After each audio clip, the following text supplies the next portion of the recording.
Debt collectors came to my house for loans I never took. My ex-husband disappeared without a word. Then my son said something that changed everything.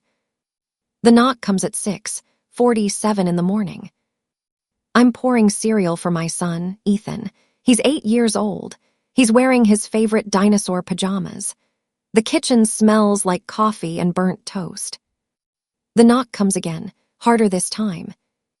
I wipe my hands on a dish towel. I walk to the front door. Through the peephole, I see 2 men in dark suits. One holds a clipboard, the other crosses his arms. My first thought is something happened to my mother. My second thought is worse. I open the door. Can I help you? Claire Anderson, the first man asks. He's tall, gray hair, his voice is flat, professional. Yes. We're here regarding outstanding debts. May we come in? My stomach drops. I glance back at Ethan. He's at the kitchen table now. His spoon clinks against the bowl. He's humming the theme song from his favorite cartoon. There must be a mistake, I say. The man with the clipboard doesn't smile. He flips through papers. Each page makes a crisp sound. Credit card debt, personal loans, auto loan, business line of credit, all under your name. Total balance, $127,000. The number hangs in the air like smoke. I hear it, but I don't believe it. That's impossible, I whisper. The second man shifts his weight. Ma'am, we understand this can be overwhelming, but we need to discuss a payment plan. Today. I don't have that kind of money, I say. My voice sounds far away, like someone else is speaking. The man hands me a stack of papers. They're warm from his hand. I see my name, over and over. Claire Anderson. Claire M. Anderson, C. Anderson. Loan agreements I never signed. Credit cards I never opened. Bank statements from accounts I've never heard of. And my signature on every single page. We'll need to discuss a payment plan, the first man says again. I close the door. My hands are shaking so hard the papers flutter. Ethan looks up from his cereal. Milk drips from his spoon. Mom, who was that? I force a smile. It feels like cracking glass. Nobody, honey, just somebody who got the wrong house. He nods. He believes me because he's 8, because he trusts me. Because he doesn't know that his father is a liar. I lean against the door. The papers crinkle in my grip. I slide down until I'm sitting on the floor. The tile is cold against my legs. This is how it starts. Not with a scream, not with tears. Just a knock at the door, and a number I can never pay. Let me take you back, 6 months earlier. Marcus and I are sitting in our lawyer's office. The walls are beige. There's a painting of a sailboat. Generic, forgettable. The divorce is almost final. He's wearing the blue shirt I bought him for his birthday. 2 years ago, before everything fell apart, he won't look at me. Our lawyer is a woman named Patricia. She's in her 60s. She's done this 1,000 times. She speaks in a monotone. We're splitting everything 50-50, Patricia says. Assets, debts, clean break. Marcus nods. I nod. I think this is the end. I think we're done hurting each other. I'm wrong. Any joint accounts will be closed within 30 days, Patricia continues. Any individual debts remain with the original borrower. Any shared property will be sold and proceeds divided equally. Understood, Marcus says. His voice is quiet, almost apologetic. Almost. Do either of you have questions? Patricia asks. I shake my head. Marcus shakes his head. Then sign here, and here, initial here. We sign, blue ink on white paper. I watch Marcus's hand move across the page. Steady, confident. I should have known then. We walk out into the parking lot. It's October. The air is cold. Leaves scatter across the pavement. He gets into his car, a silver Honda, the one we bought together 3 years ago, the one Ethan threw up in on a road trip to the beach. I expect him to say something. Goodbye, good luck, I'm sorry. He doesn't. He just starts the engine and drives away. That's the last time I see him for months. Let me go back further, because you need to understand how we got here. Marcus and I met in college. I was studying English literature. He was studying accounting. We met at a coffee shop near campus. He spilled his latte on my textbook. He apologized, bought me a new coffee, asked for my number. He was charming, funny. He made me feel seen. We dated for 2 years, then he proposed, a small restaurant. He got down on one knee. I said yes. We got married the summer after graduation. A small ceremony. My mother, his parents, a few friends. We couldn't afford anything big, but it didn't matter. We were happy. Or I thought we were. Our first apartment was tiny, 1 bedroom. A kitchen barely big enough for 2 people, but we made it work. I started teaching. He started at an accounting firm. We ate pasta 3 nights a week. We watched movies on a laptop in bed. We talked about the future. Then Ethan was born. Everything changed. Not bad, just different. Harder, more expensive, more complicated. Marcus started working longer hours, coming home late, stressed, distracted. I'm just trying to provide for us, he'd say. And I believed him. I always believed him. Back to the present, the morning after the knock. I'm sitting at my kitchen table. The stack of papers is spread out in front of me. I've been staring at them for an hour. Ethan is at school. The apartment is quiet, too quiet. I pick up my phone. I call Marcus. It goes straight to voicemail. His voice, cheerful, professional. You've reached Marcus Anderson. Leave a message. I don't. I hang up. I try again. Voicemail. I try 5 more times. Voicemail, voicemail, voicemail. I text him. We need to talk now. No response. I scroll through the loan documents. Each one is dated within the last year, during our marriage, after our separation, even after the divorce. One credit card was opened 3 weeks ago. 3 weeks. We've been divorced for 4 months. I compare the signatures. Mine from our divorce papers. Mine from our wedding certificate. Mine from a birthday card I signed last year. They're identical, perfect, like he traced them, over and over until he could replicate them in his sleep. My phone rings. I grab it. Unknown number. Hello. Ms. Anderson, this is Jennifer from Capital Credit Services. I'm calling regarding your outstanding balance of $18,000. I hang up. The phone rings again. Different number. I don't answer. It rings again, and again, and again. I turn it off. I call in sick to work. I can't face my students. I can't pretend everything is okay. I spend the day on the phone with creditors. Each conversation is the same. This isn't me, I say. I didn't open these accounts. Is this Claire Anderson? Yes, but... And this is your social security number. Yes, but I didn't. Then the account is valid. Payment is due. My ex-husband forged my signature. Do you have proof? I have divorce papers. I have. Do you have a police report, a court order, a fraud investigation? Not yet. Then we can't help you. Payment is due.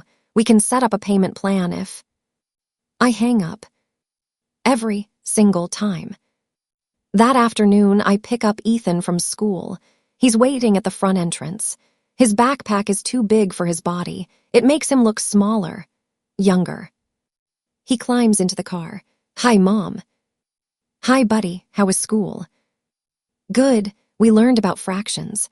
I got all the problems right. That's amazing. I pull out of the parking lot. My hands are tight on the steering wheel. Mom. Yeah. Are you okay? You look tired. I glance at him in the rearview mirror. His face is open, concerned, too perceptive for an 8-year-old. I'm fine, honey. Just a long day. Did those men come back? The ones from this morning? No, they won't come back. Another lie. That night after Ethan is asleep, I sit on the floor of my bedroom. I pull out a shoebox from under my bed. Inside, old photos, letters, mementos from my marriage. I find our wedding photo. Marcus and me, smiling, his arm around my waist, my hand on his chest. We look so young, so hopeful. I turn it over. On the back, in my handwriting, the first day of forever. I laugh. It sounds bitter, hollow. I tear the photo in half, then in half again, then into pieces so small they look like confetti. I don't cry. I'm too angry to cry. The next morning, I go to the police station. It's a gray building, concrete and glass. It smells like floor cleaner and burnt coffee. I wait in line. There are 3 people ahead of me, a man reporting a stolen bike, a woman filing a noise complaint, a teenager with a traffic ticket. Then it's my turn. The officer behind the desk looks bored. He's young, maybe 30. He's scrolling through his phone. "How can I help you?" he asks without looking up. "I need to report identity theft." That gets his attention. He puts down his phone. "Okay, have a seat." I sit, I explain everything. The debts, the forged signatures, Marcus, the divorce. He writes it down slowly. Each word takes forever. "We'll open an investigation," he says. "But these cases take time, months, sometimes years." "I don't have years," I say. "They're calling me every day. They're threatening to garnish my wages, to take my house." "Do you own a house?" "No, I rent, but..." "Then they can't take it." He slides a form across the desk. "Fill this out, we'll be in touch." "When?" He shrugs. "When we have updates." I take the form. My hands are shaking. "That's it. You're not going to arrest him." "Ma'am, we need to investigate first. Gather evidence. Build a case. This isn't something we can do overnight." "But I have evidence. I have the loan documents. I have." "Those show your signature, not fraud. We need proof that you didn't consent." "How do I prove that?" He looks at me. His expression softens just a little. "I don't know, ma'am, but we'll do our best." I leave. The form is crumpled in my fist. A week passes. The calls don't stop. Different numbers, different companies, same message. "Payment is overdue. Legal action will be taken. Your credit score is affected." I stop answering my phone entirely. I let it go to voicemail. 47 messages, then 60, then 83. I can't listen to them. I can't delete them. I just let them pile up. My landlord calls. His name is Mr. Brennan. He's owned this building for 20 years. He's always been fair. Kind. "Claire," he says, "we need to talk about rent." "I paid rent," I say. "On the 1st, like always." "Not according to my records." My heart sinks. "What do you mean?" "The payment didn't go through. It bounced." I check my bank account. The rent payment is there. Withdrawn, but it never reached Mr. Brennan. I check the transaction history. The money was transferred to our old joint account, the one Marcus and I were supposed to close. Then it was withdrawn, by Marcus, 2 days later.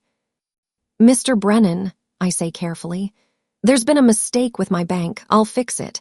I'll get you the rent by Friday." "Claire, this is the 3rd month in a row." My blood runs cold. "What?" 3 months, October, November, December, no payment. "But I paid." "I know you think you did, but I haven't received anything." I pull up my bank statements. He's right. Every month I transferred rent to what I thought was Mr. Brennan's account, but it was the joint account, and Marcus withdrew it every time. 3 months, $3,000, gone. "I'm sorry," Mr. Brennan says, "but I have to file an eviction notice. You have 30 days. He hangs up. I sit on the floor. I stare at my phone. I don't move for an hour. That night, Ethan crawls into bed with me. He does this sometimes when he can't sleep. He tucks himself against my side. His hair smells like strawberry shampoo. His breath is warm against my arm. "Mom," he whispers. Yeah, buddy. Why are you sad? I'm not sad, honey. You look sad. You look sad all day. I turn to face him. His eyes are wide, worried. Too much worry for someone so small. Sometimes grown-ups have problems, I say. Money problems, but we always figure it out. Is it because of Dad? I freeze. Why would you say that? He shrugs. I heard you talking on the phone. You said his name. You sounded mad. I choose my words carefully. Your dad and I are having a disagreement, but it has nothing to do with you. Okay. He nods, but he doesn't look convinced. Are we going to be okay? He asks. I want to lie. I want to tell him everything is fine, that nothing will change, that we'll stay in this apartment forever. But I can't. We're going through something hard right now, I say, but we're going to figure it out together, I promise. He nods. He believes me. I wish I believed me too. The creditors don't stop calling. Every morning at 8:00, every afternoon at 2:00, every evening at 6:00, like clockwork. They're relentless, professional, cold. Ms. Anderson, this is your final notice. Ms. Anderson, we can offer a settlement. Ms. Anderson, legal action will be taken if... I start picking up extra work. I tutor students after school. English, writing, test prep. $20 an hour, it's not much, but it helps. I sell things, my old textbooks, furniture we don't need, Ethan's baby clothes, his old toys, anything I can get a few dollars for. I post them online, Facebook Marketplace, Craigslist, OfferUp. A woman comes to buy Ethan's old crib. She's pregnant, young, maybe 22. This is perfect, she says, running her hand along the wood. How much? $50. She hands me the cash. Did your baby outgrow it? Yeah, I say, a long time ago. She loads it into her truck. She waves as she drives away. I stand in the driveway holding the money. $50. It won't even cover groceries for the week. But it's something. My credit score drops. I check it obsessively. Every day, sometimes twice a day. 720, then 680, then 650, then 620, then 580. Each drop feels like a punch to the stomach. I apply for a personal loan to consolidate the debt. Denied. I apply for a credit card to cover groceries. Denied. I apply for a balance transfer card. Denied. Every application makes my score drop more. I stop applying. I call my mother. She lives 2 hours away. She's 73, retired, on a fixed income. Mom, I say, I need to ask you something. There's a pause, she knows. What is it, honey? I'm in trouble, financially. Marcus left me with a lot of debt, and I don't know what to do. Another pause, longer this time. How much do you need? She asks.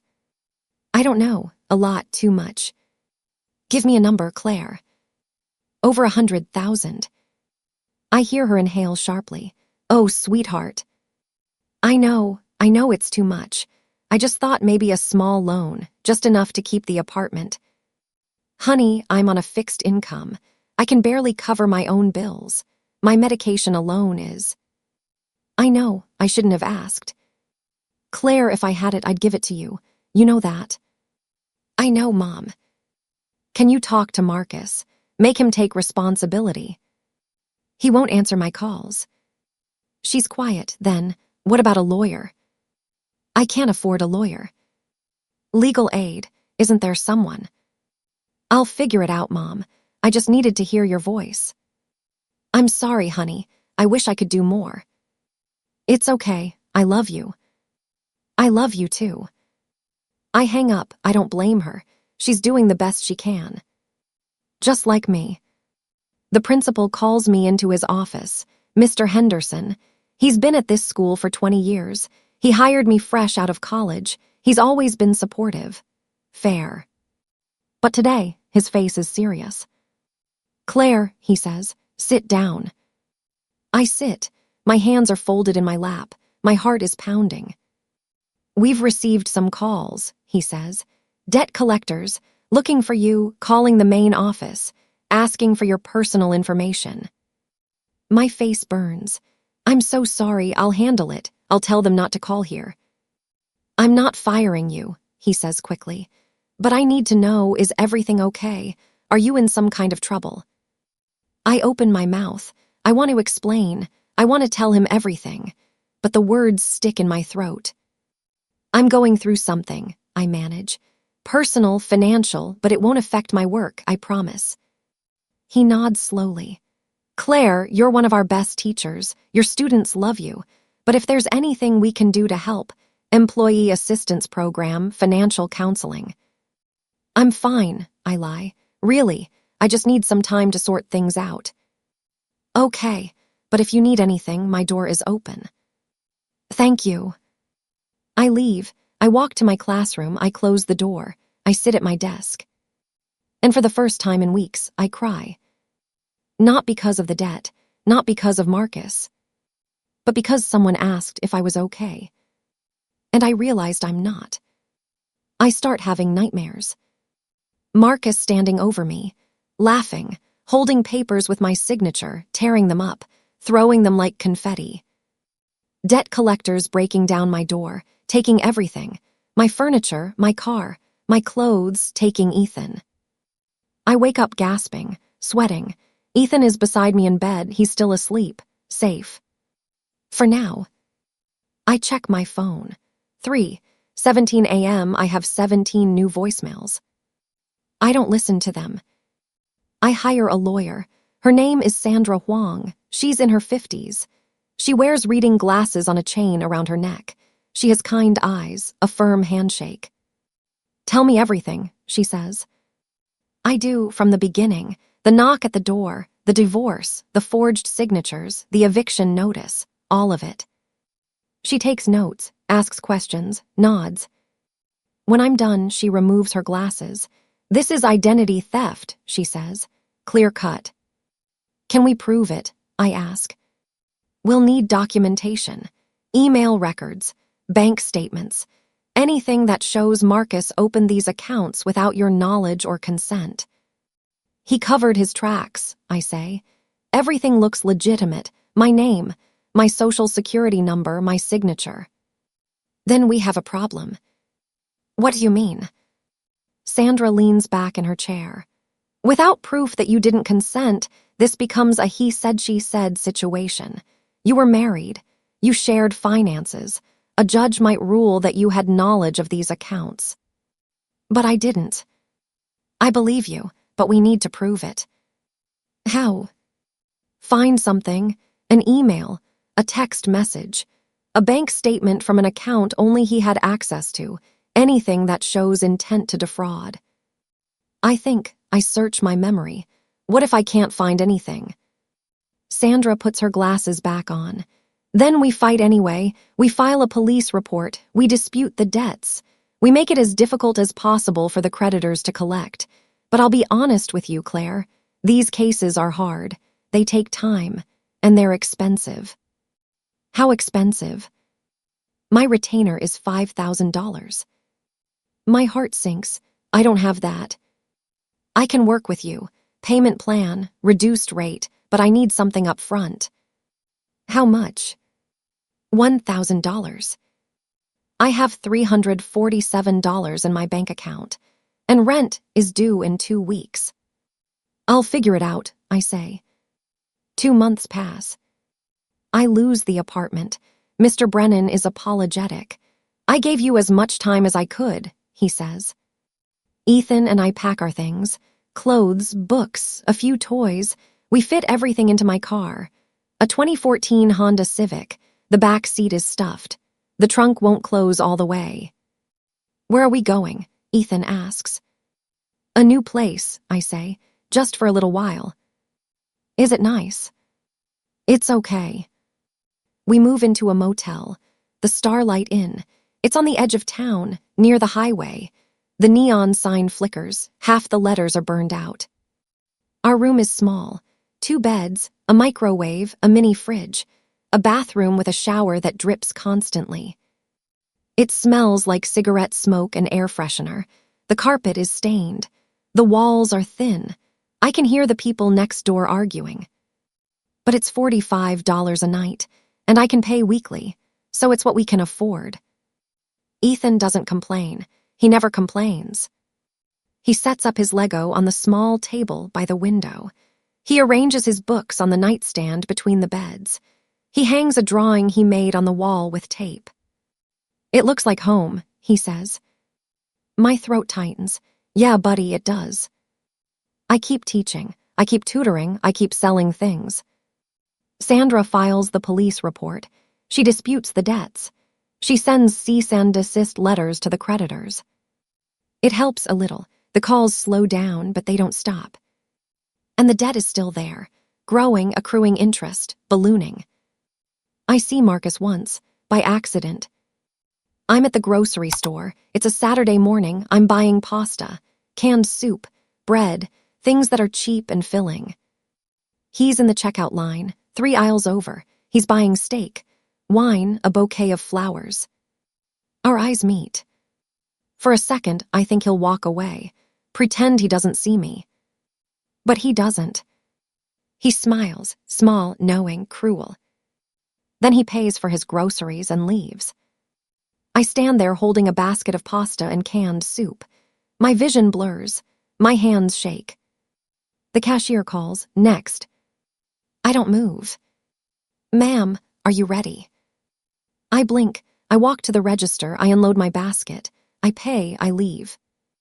I sit in my car in the parking lot. I grip the steering wheel. I breathe. If someone ruined your life and walked away smiling, what would you do? The motel manager knocks on our door at 7 a.m. Her name is Vera. She's in her 60s. She has gray hair pulled into a ponytail. She wears a housecoat and slippers. "Rent's due," she says. I hand her cash, $315 for the week. It's the last of my paycheck. She counts it slowly, then she looks at me. "You okay, honey?" "We're managing." "How long you been here now? 2 months?" "Something like that." She nods. "You need anything, you let me know, okay?" "Okay." She leaves. I close the door. Ethan is still asleep, curled up under the blanket, his hair sticking up in every direction. I have $22 left until next payday, 5 days away. $22 for food, for gas, for emergencies. I can do this. I have to. Ethan's teacher calls me, Mrs. Patterson. She's been teaching 3rd grade for 15 years. She's patient, kind. "Ms. Anderson," she says, "I wanted to talk to you about Ethan." My stomach drops. Is he okay? Is he in trouble? No, nothing like that, but I've noticed some changes. He's quieter than usual. He seems distracted, tired. He's been having trouble sleeping, I admit. Is everything okay at home? I pause. We're going through some changes, nothing major. I understand. I just wanted you to know that if he needs extra support, if you need anything, we have resources. Counseling, free meals, after-school programs. Thank you, I say. I'll think about it. But I won't, because accepting help feels like admitting defeat. And I'm not ready to do that yet. I stop answering my phone completely. Not just the unknown numbers, all of them. Calls from Sandra, from my mother, from friends I haven't spoken to in months. I let everything go to voicemail. I'll deal with it later. Later becomes never. One afternoon, I'm sitting in my car outside Ethan's school. I'm 20 minutes early for pickup. The parking lot is empty except for a few teachers' cars. I rest my forehead against the steering wheel. The vinyl is warm from the sun. I'm so tired. Tired of fighting, tired of pretending, tired of being strong. For a moment, just a moment, I think about giving up. What if I just stopped? What if I let them take everything? What if I declared bankruptcy? What if I disappeared like Marcus did? Would anyone notice? Would anyone care? But then I think of Ethan, his dinosaur pajamas, his Lego towers, his drawings taped to the motel wall, his small hand in mine when we cross the street. I can't. I won't. I lift my head. I wipe my eyes. I check my reflection in the rearview mirror. I fix my hair. I put on lip gloss. I paste on a smile. And I wait for my son. Sandra calls. I actually answer this time. I found something, she says. My heart jumps. What? Email correspondence between Marcus and a loan officer at First National Bank. He's discussing one of the personal loans, using your information, your social security number, but the email is from his personal account. Can we use it? It's circumstantial, but it's a start. It shows he had access to your information. It shows intent. What do we do now? We forward it to the police. We add it to the fraud report. We keep building the case. For the first time in weeks, I feel something like hope. Thank you, Sandra. Don't thank me yet. We still have a long way to go. But hope is fragile. The next day, I get a letter. Thick envelope, legal letterhead. I open it with shaking hands. Foreclosure proceedings. For a house I didn't know Marcus bought, in both our names, at 247 Maple Street, 2 towns over. How is this possible? I ask Sandra on the phone. He must have forged your signature on the mortgage documents, just like everything else. Can they do this? Can they foreclose on something I never owned? If your name is on the deed, yes, unless we can prove fraud. How long do I have? 30 days to respond, then another 60 to 90 days before the sale. And if I don't respond, they'll proceed. The house will be sold, and if it sells for less than the mortgage amount, you'll be liable for the difference. I sink into the motel bed. The springs creak. How much is the mortgage? Sandra is quiet. 300,000. I can't breathe. That night, I can't sleep. I lie awake staring at the ceiling. The stucco pattern looks like faces in the dark. Ethan is asleep beside me. His breathing is soft, steady. I think about the house, the one I've never seen, the one with my name on the deed. Did Marcus live there? Is he still there, with someone else, using my credit to build a life I was never part of? I wonder if he sleeps well at night. I wonder if he thinks about me at all. I wonder if he knows what he's done. Would you tell your child the truth about their father, or protect their heart? I think about this every night.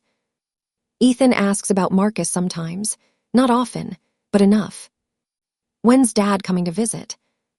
I don't know, buddy. Does he miss me? I'm sure he does. Lies, tiny ones, to shield him from the truth. That his father is a thief, a liar, a man who destroyed our lives and walked away smiling. But how do you tell an 8-year-old that? How do you explain that someone who's supposed to love you can hurt you so deeply? So I keep lying, little white lies that feel like protection. But maybe they're just cowardice. 3 months into living at the motel, Ethan's birthday arrives. He turns 9. I can't afford a party. I can't afford presents. I can barely afford cake. But I buy one anyway. A small chocolate cake from the grocery store bakery. $12, $9 candles. Happy birthday written in blue icing. We eat it on the motel bed, just the 2 of us. The TV plays cartoons on mute. Make a wish, I say. He closes his eyes. He blows out the candles. What did you wish for? I ask. I can't tell you, or it won't come true. Smart kid. He grins, chocolate icing on his teeth. For a moment, everything is okay. For a moment, I forget about the debt, the eviction, the foreclosure, Marcus. For a moment, it's just me and my son, eating cake together. And that's enough. It's a Saturday morning in March. 6 months after the knock at the door. Ethan and I are at the motel. I'm folding laundry on my bed. Socks, shirts, towels that smell like the detergent from the Coin Laundry down the street. Ethan is coloring at the table by the window. He has a new coloring book, Dinosaurs. I bought it at the dollar store. The sun is coming through the window. Dust motes float in the light. "Mom," he says, "remember that time Dad showed me his treasure box?" I pause, a sock frozen in my hand. His what? His treasure box. It was metal like a safe, but smaller. He showed me once when I visited him. My heart starts to pound. When was this? Ethan thinks. He colors a T-Rex green. Before you guys got divorced, maybe last summer, we were at his office. He was working, I was bored. What office? Where he works, the one with the numbers. His accounting firm, of course. What was in the box? I asked carefully, trying to keep my voice normal. Papers, lots of papers. He said it was important stuff, like treasure maps, but for grown-ups. Did he say what kind of papers? Bank stuff. He said it was his secret hiding place, in case anyone ever came looking. The air leaves my lungs. A hidden safe with documents, financial records, evidence. I sit down on the bed. My legs won't hold me. Ethan, I say slowly, where did he keep this box? At his office, under his desk, in the back corner. He had a picture of me on top of it from my birthday, the one with the superhero cake. I remember that picture. Ethan at 7, wearing a Superman cape, chocolate frosting on his nose. Did anyone else know about the box? I ask. Ethan shrugs. I don't know. He said it was our secret. He made me promise not to tell. But you're telling me now. Yeah, is that bad? I don't want Dad to be mad. I pull him close. I kiss the top of his head. You did the right thing, buddy. Sometimes secrets aren't meant to be kept. I call Sandra immediately. My hands are shaking so hard I can barely dial. Marcus has a safe, I say when she answers. At his office with documents, financial records. How do you know? She asks. My son told me. He saw it before the divorce. There's a pause. Claire, we need to be careful if we accuse him without proof. What if the proof is in that safe? Then we need to get it legally, through discovery, through a court order. How long will that take? Weeks, maybe months. We'd need to file a motion, justify the search, get a judge to approve it. I don't have months, I say, my voice breaks. I have 30 days before the foreclosure. I have debt collectors calling every day. I'm living in a motel with my son. I know this is hard, but if we do this wrong, we could jeopardize the entire case. I close my eyes. What if I could get the documents? What if I could photograph them? Claire, just hypothetically. Sandra is quiet for a long time. Hypothetically, any evidence obtained illegally would be inadmissible in court. But hypothetically, if you saw something and reported it to the police, and they obtained a warrant based on that information, then any evidence they found would be admissible. So, if I just happened to see something. Claire, I'm not advising you to do anything illegal. Do you understand? I understand. Good. I hang up. I do something reckless. I do something stupid. I do something I'll probably regret. But I'm desperate, and desperate people do desperate things. I drive to Marcus's workplace, Holloway and Associates, a small accounting firm in a strip mall, between a nail salon and a Chinese restaurant. I park across the street. I wait. It's 5:15 p.m. People are leaving for the day. A woman in a business suit, a man with a briefcase, a young guy on his phone. At 5:30, Marcus leaves. I recognize his car, the silver Honda. He gets in. He drives away. I wait 10 more minutes. My heart is hammering. My palms are sweating. Then I walk inside. The office is small, beige carpet, fluorescent lights, a reception desk with a computer. A woman sits behind the desk. She's young, maybe 25. She's on her phone. She looks up when I enter. "Can I help you?" she asks. I force a smile. "Hi, I'm here to drop off something for Marcus Anderson. He's expecting it." "Oh, he just left, but you can leave it on his desk if you'd like." She buzzes me through, without asking any questions. My heart is hammering, so loud I'm sure she can hear it. But I keep walking. Marcus's office is at the end of the hall. His name is on a placard next to the door. Marcus Anderson, CPA. I open the door. I step inside. The office is small, neat, a desk with a computer, a filing cabinet, a bookshelf with accounting textbooks. And under the desk, a metal box, gray, about the size of a briefcase, exactly as Ethan described. On top of it, a framed photo, Ethan at 7, superhero cape, chocolate frosting on his nose. I kneel down. I pull the box out. It has a combination lock, 4 digits. I try Ethan's birthday, 0815. Nothing.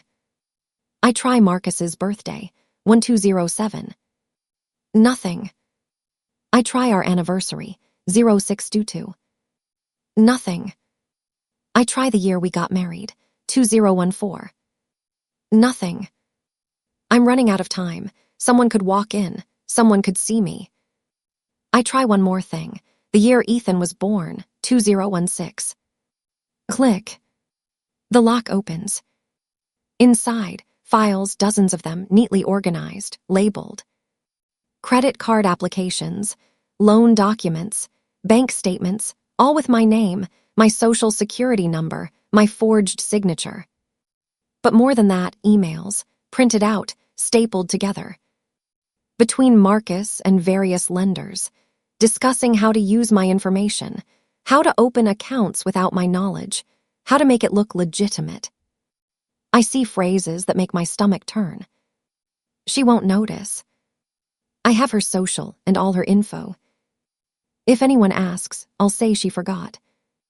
And a handwritten note, on yellow legal paper, in Marcus's handwriting.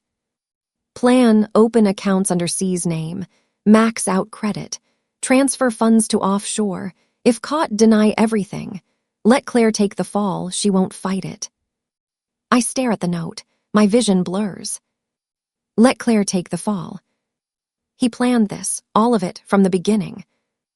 I wasn't collateral damage, I was the target. I take photos of everything. My hands are shaking so hard the images come out blurry, I have to retake them, again and again. Document after document, email after email. The handwritten note, front and back. I take 43 photos, I check each one, I make sure they're clear, readable. Then I put everything back, exactly as I found it. I close the box, I lock it, I slide it back under the desk. I stand up, I smooth my clothes, I take a breath. Then I walk out. The receptionist is still on her phone. She waves as I pass. I wave back. I walk to my car, I get in, I lock the doors. I sit there for 5 minutes, just breathing. Then I drive away. I go straight to the police station. I ask for Detective Ramirez, the one who took my initial report. She comes out to the lobby. She's in her 40s, short hair, sharp eyes. "Ms. Anderson," she says, "what can I do for you?" "I need to file an additional report," I say. "I have new information." She leads me to a small office. We sit. I tell her everything. The safe, the documents, the photos. "You photographed them?" she asks. "Yes." "How did you access the safe?" I pause. This is where it gets tricky. I went to his office. I asked if I could leave something for him. They let me into his office. I saw the safe. It was open. I saw the documents inside. It's a lie, but it's a necessary one. Detective Ramirez studies me. The safe was open. Yes. And you just happened to see these documents. Yes. She doesn't believe me. I can see it in her eyes. But she doesn't push. "Can I see the photos?" she asks. I hand her my phone. She scrolls through them, slowly, carefully. Her expression changes. Her jaw tightens. "This is good," she says. "Really good. This shows intent, premeditation, fraud." "So you'll investigate?" I ask. "We'll do more than investigate. We'll get a warrant. We'll search his office. Legally. And if we find what you say is there." "You will. I know you will." She nods. "Give me a few days." 3 days later, the police execute a search warrant on Marcus's office. I'm not there, but Sandra calls me with updates. "They found the safe," she says. "They opened it. Everything you described is inside. And they confiscated it. All of it. It's evidence now." What happens next? They'll build a case. They'll analyze the documents. They'll interview Marcus. And then they'll arrest him. If everything checks out, yes. I sit down. I'm in the motel room. Ethan is at school. The TV is on mute. "How long?" I ask. "A few weeks, maybe a month."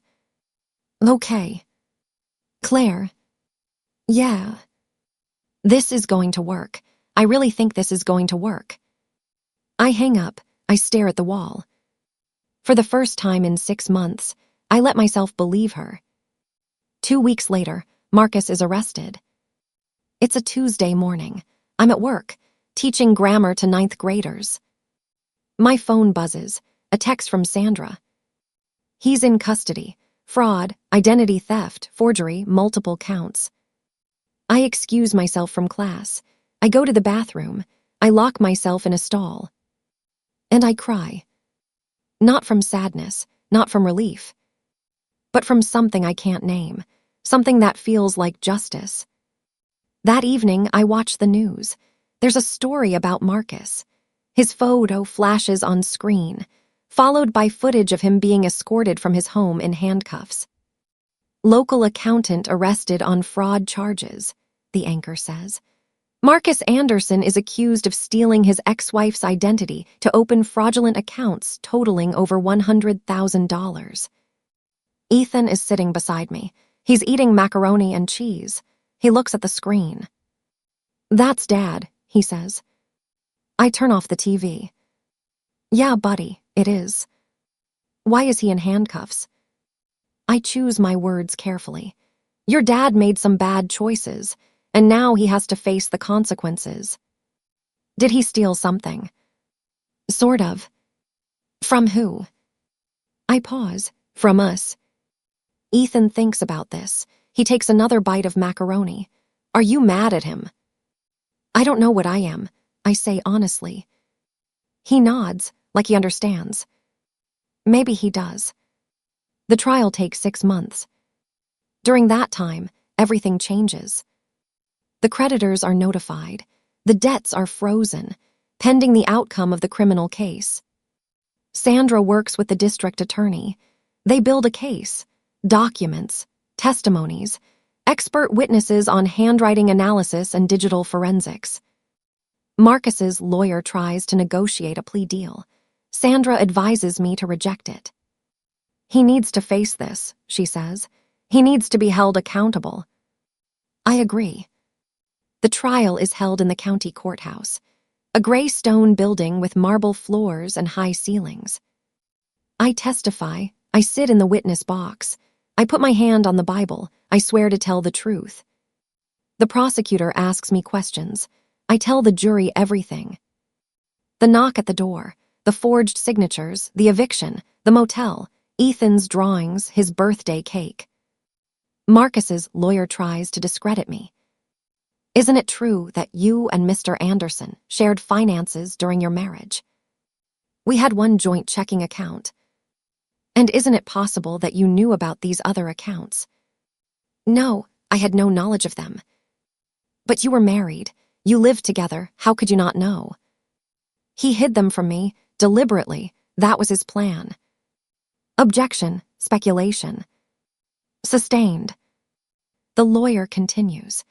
"Isn't it possible that you're only claiming fraud now to avoid responsibility for these debts?" I look at the jury. Then at Marcus.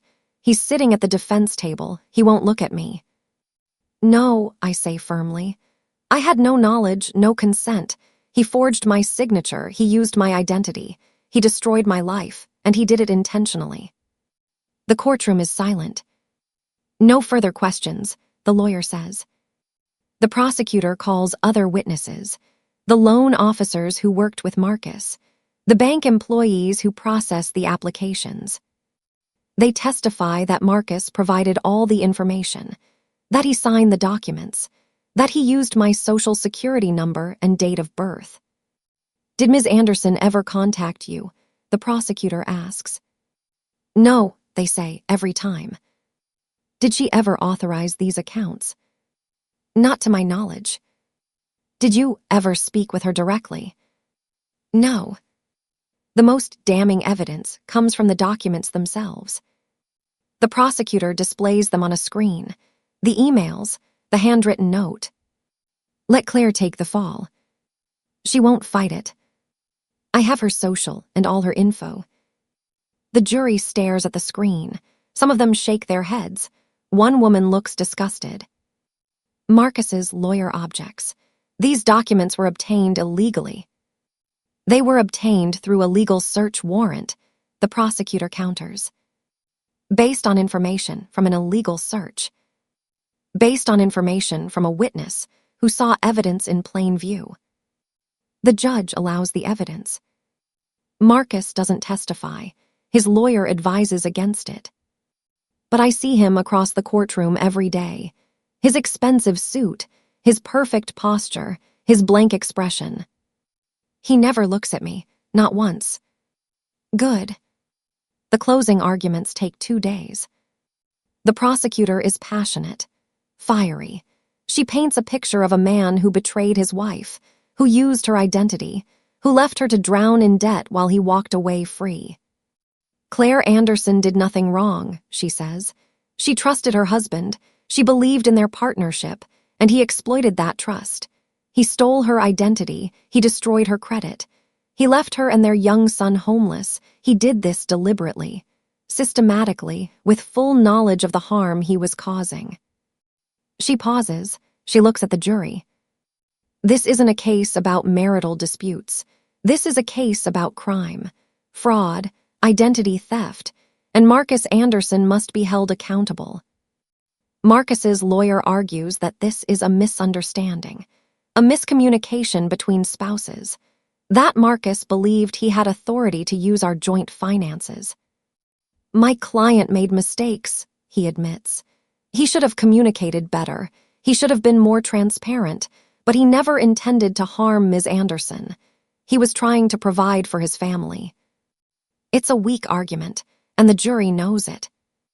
The verdict comes on a Thursday afternoon. I'm sitting in the courtroom. Sandra is beside me. My mother flew in for the verdict. She's holding my hand. The jury files in. 12 people. They don't look at Marcus. That's a good sign. The judge asks, has the jury reached a verdict? The foreman stands. We have, Your Honor. On the count of identity theft, how do you find? Guilty. On the count of fraud, how do you find? Guilty. On the count of forgery, how do you find? Guilty. Guilty, guilty, guilty. 14 counts. Guilty on every single one. Sentencing is set for 3 weeks later. During those 3 weeks, I try to process what happened. I try to feel something. Relief, vindication, joy. But I mostly feel tired. The sentencing hearing is short. The judge reviews the case. She looks at Marcus. Her expression is stern. Mr. Anderson, she says, you didn't just commit fraud. You betrayed someone who trusted you. You destroyed a family. You left a single mother and her child to suffer for your greed. You showed no remorse, no accountability, no recognition of the harm you caused. Marcus stands. His face is pale. This court finds your actions reprehensible, the judge continues. You will serve 5 years in federal prison. You will pay full restitution to Ms. Anderson for all fraudulent debts. You will have no contact with her or your son during your incarceration. Do you understand? Yes, Your Honor, Marcus says quietly. You're dismissed. 2 officers lead him away. He doesn't look back. After the sentencing, I stand outside the courthouse. It's a bright day, sunny, warm, the kind of day that makes you believe in new beginnings. Sandra is beside me. My mother is on my other side. It's over, Sandra says. Is it? I ask. Legally, yes. The debts will be cleared from your name, your credit will be restored, the restitution will be enforced. You can start rebuilding. I nod, but I'm not thinking about credit scores. I'm not thinking about debt. I'm thinking about Ethan. That night, I sit with Ethan on his bed. He's 9 years old, but he understands more than I give him credit for. Ethan, I say, you know how I told you your dad made some bad choices? Yeah. Well, he's going to be away for a while, a long time, to face the consequences of those choices. Ethan is quiet for a long time. He picks at a loose thread on his blanket. Mom, he says finally. Yeah, buddy. Is it because of what I told you, about the treasure box? My heart breaks. Oh, honey, no, this isn't your fault. You did the right thing. You helped me. You helped us. But if I hadn't told you, then your dad would have kept hurting people. He would have kept doing bad things. You were brave, and I'm proud of you.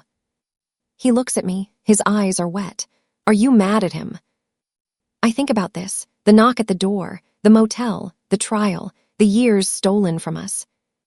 I don't know, I say honestly. I'm angry about what he did, but I'm not going to let that anger control me. I'm going to let it go so we can move forward. Do you think he'll say sorry? I don't know, buddy. Some people don't know how to apologize. If he does, would you forgive him? I pull him close. Forgiveness isn't for him, it's for me, so I can let go and heal. Does that make sense? He nods against my chest. I think so. 3 months later, we move into a new apartment. It's small, 2 bedrooms, a kitchen with blue wallpaper, a living room with space for Lego towers and bookshelves. It's not perfect, but it's ours. The debts are removed from my credit report, one by one, like weight lifting off my shoulders. My credit score climbs, 600, 650, 700, 720. I get a letter from the bank, an apology, and a refund for the rent money Marcus stole.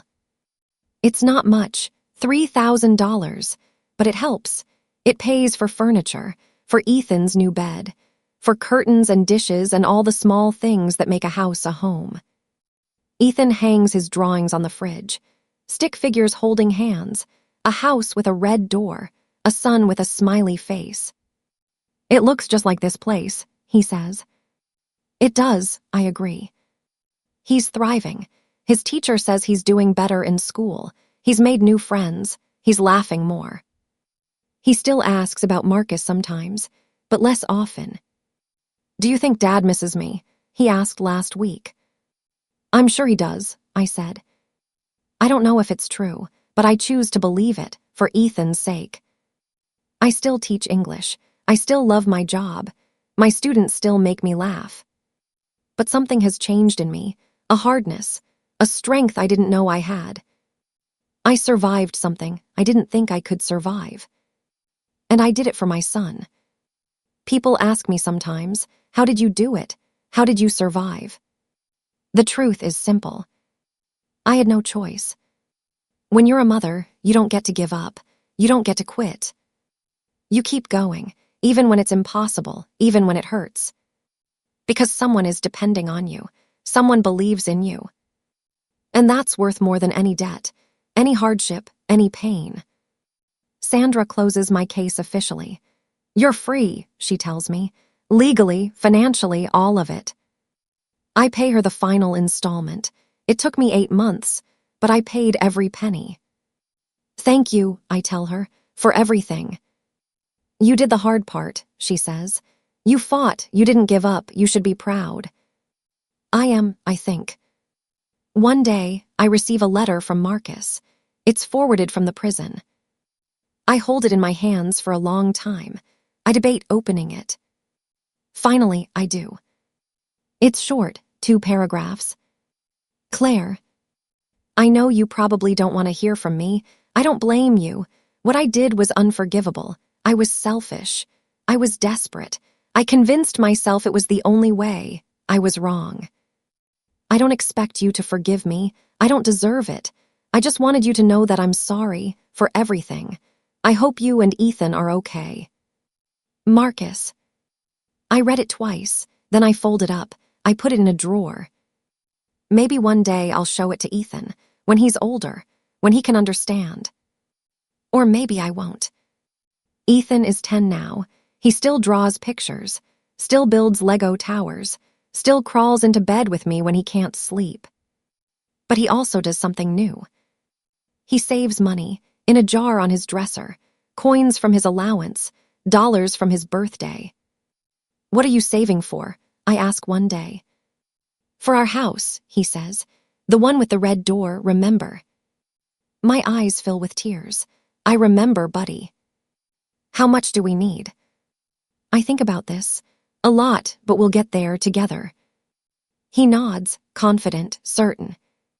And I believe him. He tried to bury me in his debts. But I built something from the ashes. Peace, strength, a future. And my son will grow up knowing what real strength looks like. Not bitterness, not revenge, but resilience, dignity, love. That's the secret Marcus never learned. You can't destroy someone who refuses to be destroyed. You can't break someone whose purpose is bigger than pain. I wake up every morning now without dread. I check my phone without fear. I open my mail without panic. The apartment is quiet, peaceful, safe. Ethan is in his room, playing with his Legos, humming to himself. I make coffee. I sit at the kitchen table. I watch the sun rise through the window. This is what freedom feels like. Not perfect, not easy, but mine. Sometimes I think about that morning, 6 months ago, the knock at the door, the men in suits, the impossible number. I think about who I was then, terrified, overwhelmed, broken. And who I am now, stronger, wiser, free. I didn't just survive, I transformed. And that's something Marcus can never take from me. Last week, Ethan came home from school with a writing assignment. Write about someone you admire, his teacher said. He wrote about me. My mom is the strongest person I know, he wrote. She never gave up, even when things were really hard. She kept going. She kept fighting. She taught me that you can survive anything if you don't give up. I cried when I read it. Not from sadness, but from something that feels like redemption. So to anyone out there facing something impossible, you're stronger than you think. You're braver than you know. And you're not alone. Keep going. The other side is worth it. I don't know what the future holds. Maybe we'll buy that house with the red door. Maybe Ethan will go to college. Maybe I'll write a book about all of this. Or maybe we'll just keep living, day by day, together. And that's enough. That's more than enough. Marcus will be released in 4 years. I don't think about that much. I don't let it consume me. When the time comes, I'll deal with it. I'll protect Ethan. I'll protect myself. But for now, I'm focused on today, on building a life, on healing, on being the mother Ethan deserves. The knock at the door changed everything. But it didn't break me. It made me stronger. And now, when I hear a knock, I don't flinch. I don't freeze. I just answer. Because I'm not afraid anymore. What would you do if your ex left you with their debts? Tell me in the comments, and don't forget to subscribe for more true stories like this.